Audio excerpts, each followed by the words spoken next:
Hello everyone to So Hard Work, and this is Caroline, and this series is actually how to read a tarot and oracle series.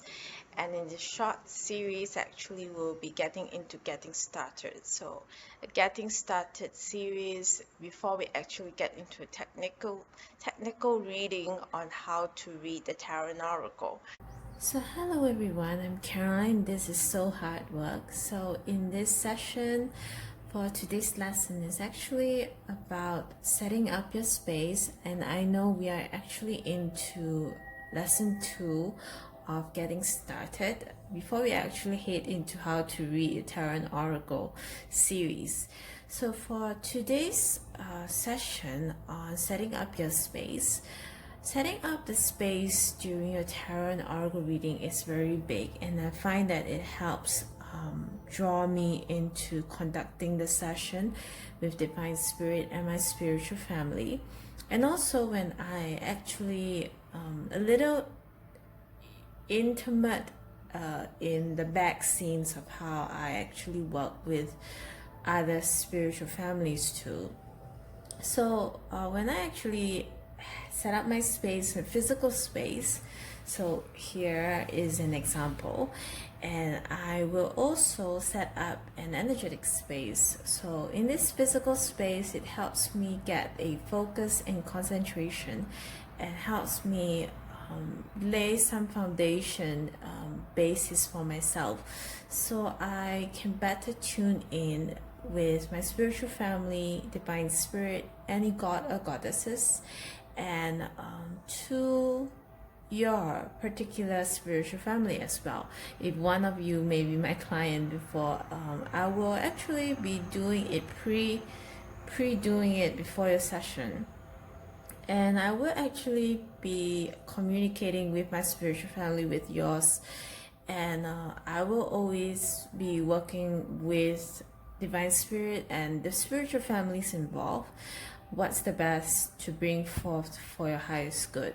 Because sometimes I would say that there are some things that's really not the best for the other party to know immediately, and that's one of the professional tarot and oracle readers, and I would say other professions that are also in this domain, maybe energy workers, energetic healers, that you will know that sometimes there are some things that needs to be worked on first, be mentioned first, be shared, and that is one of the areas that professionals who are doing in this line, they actually work with spiritual families in this area, and also in this regard guide you in the best ways how you can actually go about with spiritual family suggestions, guidance, and what they are actually seeing and sharing with you in the session, including with me. So that is a little background behind the scenes, what happens actually. There's actually a lot going on, a lot of talking, a lot of communicating, a lot of conversation with my spiritual family, with yours, with divine spirit, and if with also god and goddesses involved, and they actually have very unique personalities, your spiritual family as well.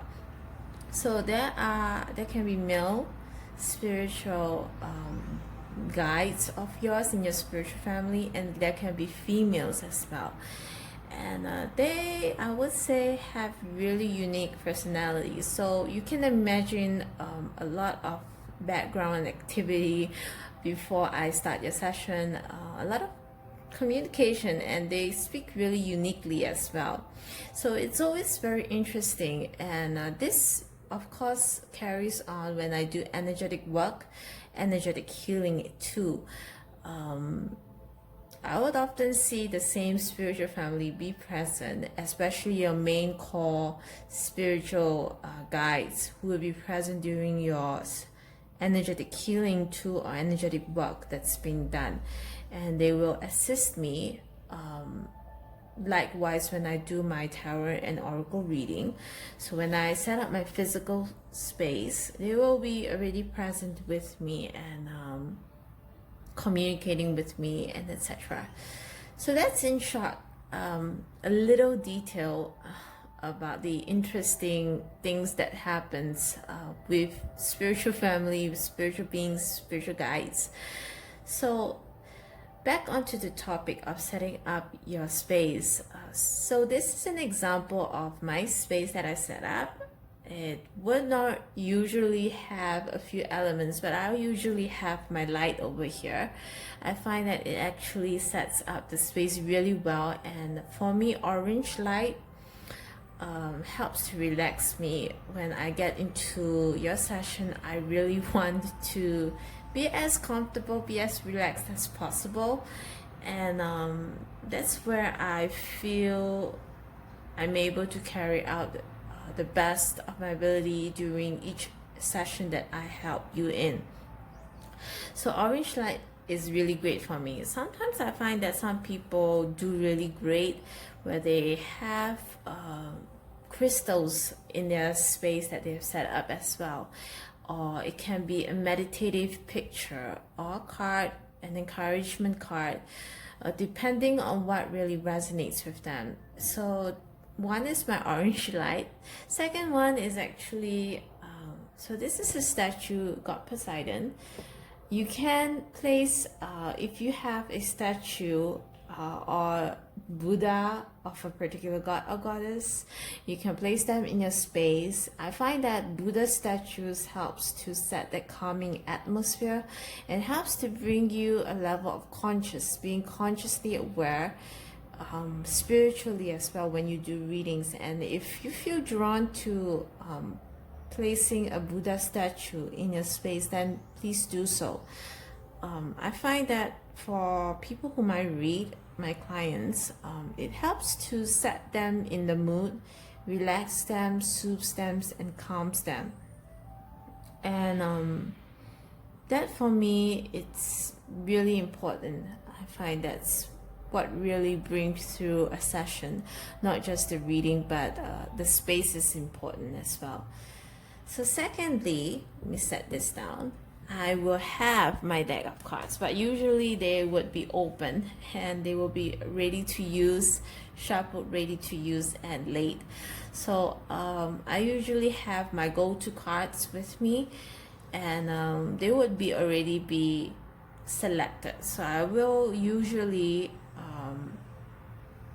ask my spiritual family and spirit to draw the best oracle cards and tarot cards to use during each session before I begin each session formally. So that will usually be depending on the reading that I'll be giving, the oracle cards and the tarot cards will be drawn accordingly. So yeah, so these two are my cards, and I have a few others. So I know that other different professional tarot and oracle readers would select their cards differently, and usually each person have their own way of working as well. So for myself, it's this way. And another one that I actually have is I have my computer playing soothing music. When I have my session, this music will be played, and I find that it helps me get into the session as well as people whom I read to. Usually I will be playing spiritual soothing musical sounds without mantra chanting, without mantra or chanting or people singing, but it will be mainly instrumental, or perhaps it's a Tibetan singing bowl. So I really like having this music played in the background. So this is one of a few ways that I set up my space, and you can select feels what resonates with you. Don't stress yourself up, and feels and pick a few things of what you feel resonates with you, and just purchase the item or get what you already have in your house, in your home, in your room, and place them in a particular space where you'll be doing readings, where you'll be doing, even if it's energetic healing, energetic work, or readings, you place them in that space. And I find that it really will help you immensely. So that's one of the few ways that I set up my own physical space.